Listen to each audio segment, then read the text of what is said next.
Last week, through an open records request, Milwaukee police released this body camera video of their response to this crash. We watched that video with Chloe and Sam. They want to know, did MPD miss a step that night that could have held the driver more accountable?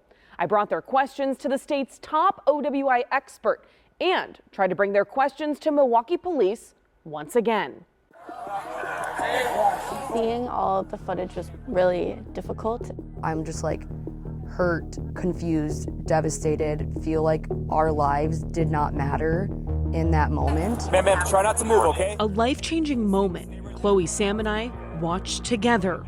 I still just don't understand when the police and whoever say this didn't rise to a level of crime. Video from a poll camera just after 2 a.m. shows Chloe and Sam crossing Water Street when a silver Jeep crashes through orange barricades, hitting both of them. In body camera video from responding Milwaukee police officers, we see one officer question if the driver had been drinking. We suspect She says she's a DD for some friends, but I swear I smell some alcohol. I think we're going to have to do it. We're going to do SFSTs anyway. SFST stands for Standardized Field Sobriety Test. According to Milwaukee Police's standard operating procedure, SFSTs are a battery of 3 tests developed by the National Highway Traffic and Safety Administration to obtain validated indicators of impairment and establish probable cause for arrest. You haven't drank anything tonight? I had a beer. How long ago was that? A couple of hours ago. I had a beer in the shop. Responding officers then call an OWI investigator to the scene, who is certified to perform SFSTs. Walk me through what happened real quick. I just want to make sure I get this right. You weren't drinking? I told him I had a beer in the shop. I know it's a weird question. I just got to ask. Do you smoke anything? Take anything? Yeah. I smoke cigarettes time to time. The driver never goes through the standardized field sobriety test, which according to NHTSA includes the horizontal gaze nystagmus, one-leg stand, and walk and turn. In MPD's crash report, officers say they did not observe any signs of impairment in the driver's speech or actions. It fills me with disappointment in the police because we trust them to do their jobs and to seek justice in these situations, and I think that all of the clues to do a standardized field sobriety test, to do a breathalyzer, they were all there. I took Chloe and Sam's concerns to the state's top OWI expert. The courts have ruled that the odor of an alcoholic beverage by itself is not enough reasonable suspicion to justify issuing the field sobriety test. Steve Krejci spent 2 decades on MPD's traffic enforcement unit. He's now the coordinator for Wisconsin's impaired driving program that every law enforcement official in the state has to complete. He also watched all 4.5 hours of body camera footage. This is new. That's probably from the barricade. They had the admission, but yeah, if you consumed alcohol and you had that odor, the admission really doesn't add any reasonable suspicion to it. I would look for things like the bloodshot, watery eyes, the droopy eyelids, the flaccid muscle tone, the speech patterns, and all of those things as additional factors to look at. Which you saw none of that in the body camera? No, the speech was fine, the eyes are fine, the muscle tone is fine, the coordination is fine, the balance is fine.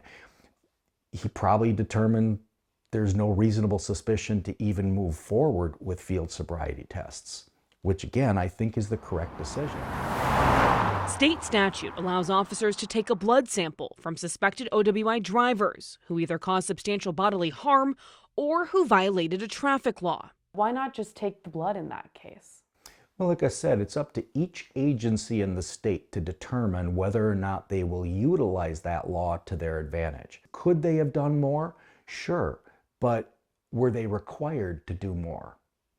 And I don't think that they were. Since July, I've requested several interviews with MPD to try and get Chloe and Sam's questions answered. I was told we are not accommodating an interview, and I have provided all the information that is available at this time. I followed up in an email asking if police conducted a field sobriety test for the driver. The next day, an MPD spokesperson responded, not with an answer to the question, but saying no signs of impairment were observed. By August 12th, the investigation was closed, so I took Chloe and Sam's questions to Police Chief Jeffrey Norman while on a panel for the Milwaukee Press Club. Based on the facts of the case that the investigation revealed, this was the outcome of the certain citations issued. I did not know that this was going to be the focus of your questioning today. Would appreciate more of a heads up on that, but we will get back to you about that and see what we can answer for you, because I don't talk things off the cuff. I like to get a more thorough review, and I just wish we had better use of this time than focusing on one incident. After the panel, I asked if the chief had seen the surveillance video of the crash and if I could ask some questions about it, and was told no. Last week, after the department released its own body camera video to me through an open records request, it put out this press release, saying in part that I didn't reach out to them, and claimed my report contained several inaccuracies and misleading conclusions regarding the investigation, particularly in relation to the OWI procedures. When we followed up with MPD about that statement, they pointed to one part of the story where the OWI investigator questions the driver. Walk me through what happened real quick. I want to make sure I get this right. You weren't drinking?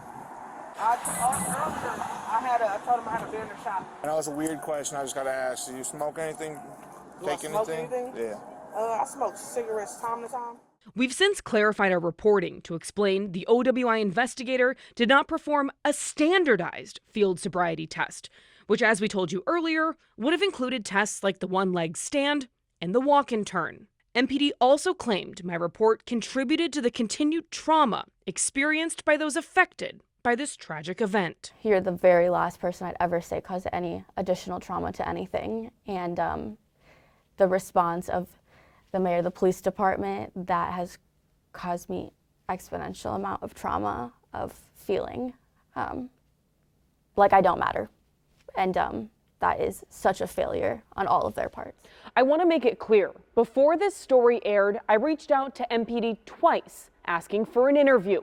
Once again, I was told they are not accommodating an interview at this time and was sent a link to the department's standard operating procedure for OWI enforcement. My request for an interview with anyone at MPD who can answer questions regarding this investigation still stands. I'm Jenna Ray for TMJ4 News.